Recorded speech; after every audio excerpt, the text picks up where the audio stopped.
Ladies and gentlemen, Manchester United qualify for the last 16 of the Europa League. Now, obviously, all jokes aside, it's not exactly the best achievement in the world. We could have got there just by winning our group, but we have got there tonight, and it's not about the fact that we've got there, it's who we've beaten and how we've beaten them. We have taken on the top team in Spain right now in Barcelona, on a week where the second best team in Spain right now have absolutely embarrassed Liverpool in their own backyard. And we've beaten Barcelona tonight, and we've done it arguably against the odds as well. And we'll touch on certain things like the referee and all that lot when we get to it. But tonight is a massive, massive achievement.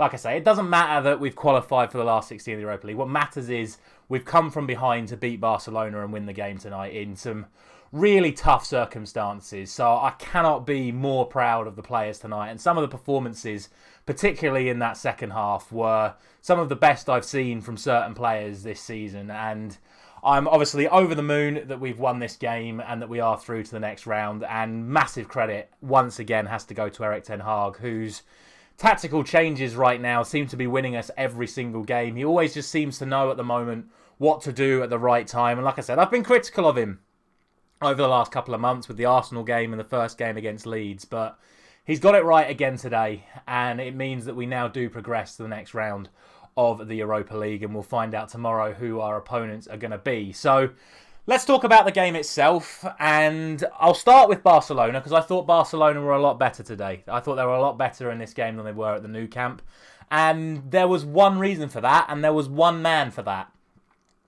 And it's not the referee, and we'll get to the referee, but I was really, really impressed with Sergio Busquets tonight. And I don't know what other people thought, but I thought Sergio Busquets, with the exception of the two Manchester United centre-backs, and possibly Fred, was the best player on the pitch tonight. Some of the things he was doing are all the things that they were missing in that first leg. De Jong was all right in the first leg, but they always just seemed to lack that calmness and control in the midfield. Like, they had Pedri, they had Gavi, but they're loose, they're young, they're full of energy. And tonight, Sergio Busquets absolutely oozed with class. Some of his touches to get away from Sancho in the first half, and some of his passes and touches to get away from Bruno in the second half, were absolutely world class. And I honestly think, given the fact that it looks like he's going to be leaving and going to the MLS in the summer, I think that's going to be a big loss for Barcelona, because he was massive for them tonight. And, you know, it was unfortunate for him in the end that he's on the losing side and he picked up his routine yellow card, as Casemiro did at the other end, like they used to in all the Clásicos. But yeah, he's the one player tonight that I feel a little bit sorry for, because I thought Busquets was outstanding. And where they struggled with Weghorst and Bruno and all those players swarming all over that midfield in the first leg, Busquets gave them a lot more composure. Anyway, enough about Barcelona. Let's talk about what actually happened. And I was worried about us starting slow, as I said at the end of the Leicester game. And we didn't start slow. We were the team on top at the start. And Bruno, how he doesn't score, I do not know. It is a shocking finish. He made that move in behind. Balde was nowhere to be seen. And Bruno Fernandes, he just has to score. And it's a completely different game if that chance goes in the back of the net. But he doesn't. The game moves on, and 5 minutes later, it's those two again. It's Bruno and Balde, but it's at the other end of the pitch. And look, I don't think it's a penalty. And I'm a Manchester United fan, so I'm going to be a little bit biased and say that it's not a penalty. But I don't think that is a penalty under any circumstance. I would not say that's a penalty if it was done to a Manchester United player. And my reasoning is the contact is very minimal. Bruno Fernandes puts his arm out. He doesn't wrap his arm around him. He doesn't grab a hold of him. He just puts his arm out. And Balde feels the contact on his arm, spins around and falls to the floor.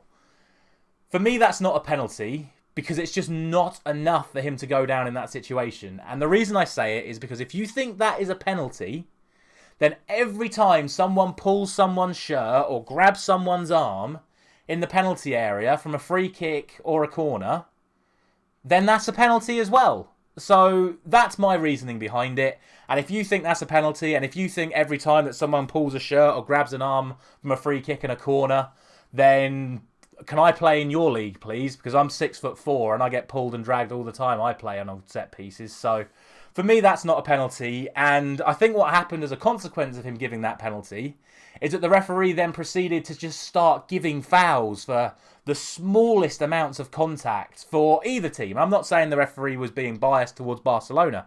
There were 2 or 3 fouls on Bruno where he did his routine flop to the floor, roll around, find the nearest thing I can grab and say it's hurting. And he was giving all of those free kicks to Manchester United as well. And I just think the referee really spoilt the first half. Everything that was good about the first game in terms of free, open play, end-to-end action was kind of killed by the referee in that first half. And obviously we go in at half-time 1-0 down. And we've come out for the second half. And I think the referee was a bit more lenient in the second half. And I think having a break, having that half-time interval allows you to do that. I'm not saying he was particularly better in the second half, but the game was allowed to flow a lot more. A fair few more physical challenges were allowed to play to continue, and that led to a much better and a much more open game in the second half. And as we know, when the game is more open, we play to our best, and we've caught Barcelona immediately at the start of the second half. The tactical changes from Ten Hag, like I say, working wonders once again. I said after the Leicester game that I would have stuck with what Ten Hag went with. My only change is I'd have played Sabitzer instead of Fred. And again, we'll get to Fred in a moment. But the tactical change this time to revert back to players in their, what you would call usual positions of Bruno in the middle, Sancho out wide, Rashford up front, Antony back on the right-hand side. Even the decision to take Wan-Bissaka off and put Dalot on because he has a much better working relationship with Antony where Antony comes inside onto his left foot, allowing Dalot to swing round the outside. It just looked better, it felt better, and we took the goal very nicely 2 minutes into the second half. I say very nicely. It comes off Fred's shin. What more do you expect from Fred, especially on his right foot?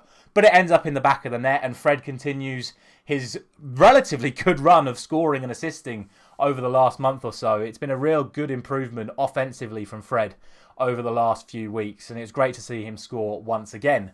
From that point on, obviously the game starts ebbing and flowing, but we've got the impetus, we've got the crowd behind us.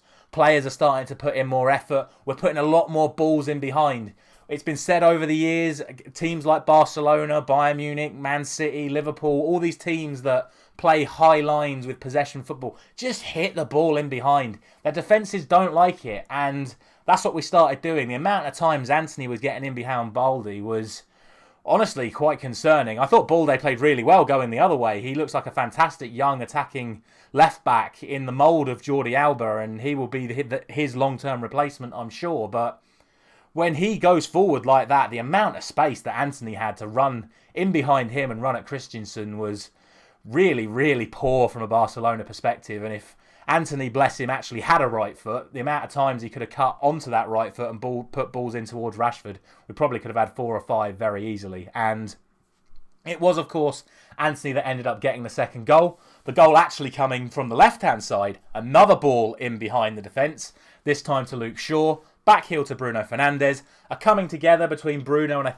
think it was Kessie or Araujo or Koundé. I wasn't really paying much attention to who it was.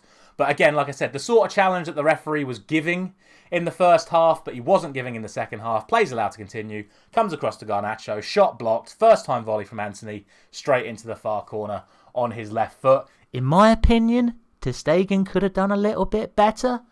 He was at fault for Rashford's goal last week, and I just think if you look at the replay, as good as a finish it is from Antony, it does go under ter Stegen's hand. It doesn't go past him, but that might just be me being hypercritical of goalkeepers once again. And on this topic of hypercritical of goalkeepers, David De Gea, you got away with another one tonight, and you should be thanking Casemiro when he gets up tomorrow morning because you nearly cost us there.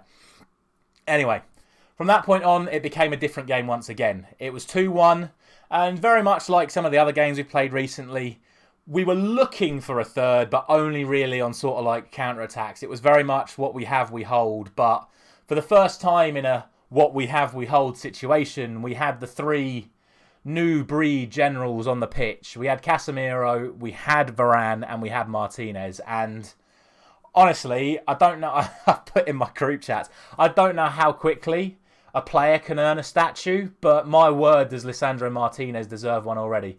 The amount of tackles and the amount of headers he was winning against the likes of Lewandowski is absolutely staggering. He was everywhere.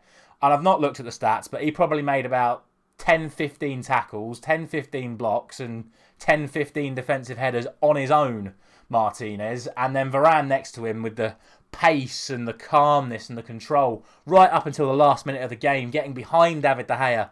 Lewandowski with another brilliant finish, which, let's be honest, if Maguire and Lindelof would have been playing like last season, that ball's in the back of the net. But Varane, he's quick, he gets himself back in the position, he gets it away, and once again, you see the camaraderie, the charging like 5 or 6 players surrounding Varane, fist bumps, body bumps, everything.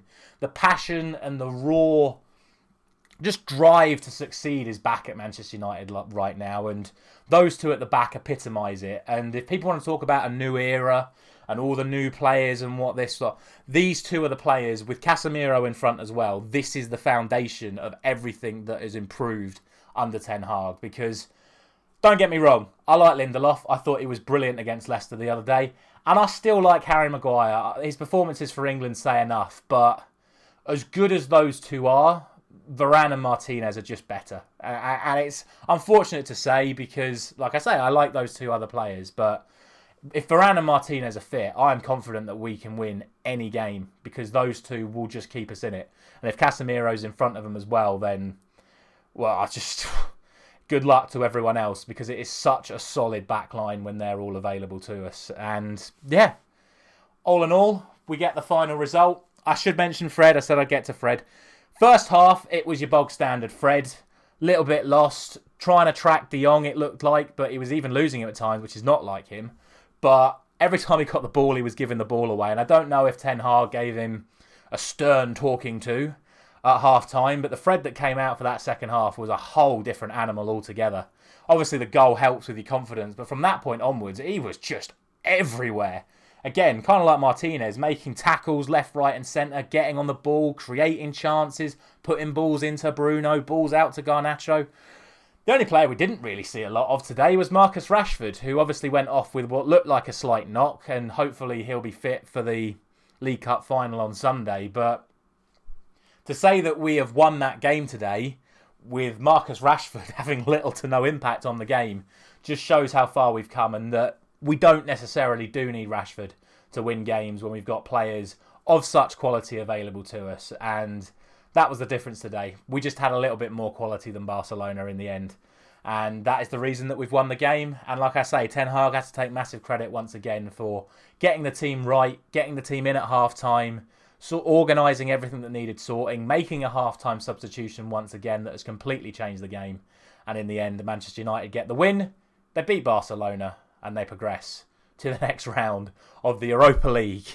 The last 16 of the Europa League. As pitiful as it sounds, but an opportunity to win a trophy once again. Looking at the teams we could come up against in the next round, I'm fairly confident we beat whoever we get in the next round. I think the teams coming up from the playoffs are probably harder teams than the teams that are waiting for said playoff teams, with the exception of Arsenal, who we can't actually play right now because we are two English teams that can't face each other. So I'm pretty confident about us progressing to the next round, no matter who we come up against in the next round. But focus now turns to Sunday and the League Cup final.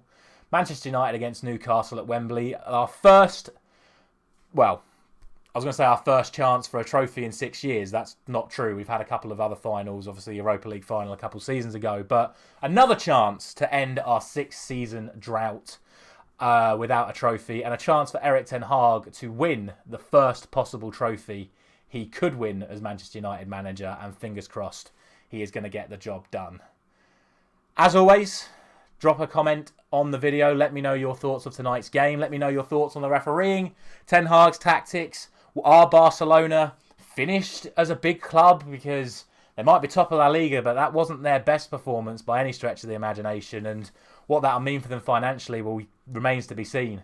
How confident are you that Manchester United will win the League Cup final this weekend? And what is our overall prospects for the season? Could we go on a run that sees us still in the title race, win the League Cup, win the FA Cup, and potentially win the Europa League as well? Who's to say? But we're playing well, we're getting the results, and right now it's all looking good. So yeah, let me know down in the comments your thoughts. As always, drop a like on the video if you have enjoyed. Subscribe to the channel if you are new around here. And ring that bell so you don't miss out on any of the content. We're uploading pretty much daily at the moment. This is our third video of today. So if you have watched all 3 videos, thank you very much for watching everything today. I will be back tomorrow morning with my Premier League predictions. So I'll see you then.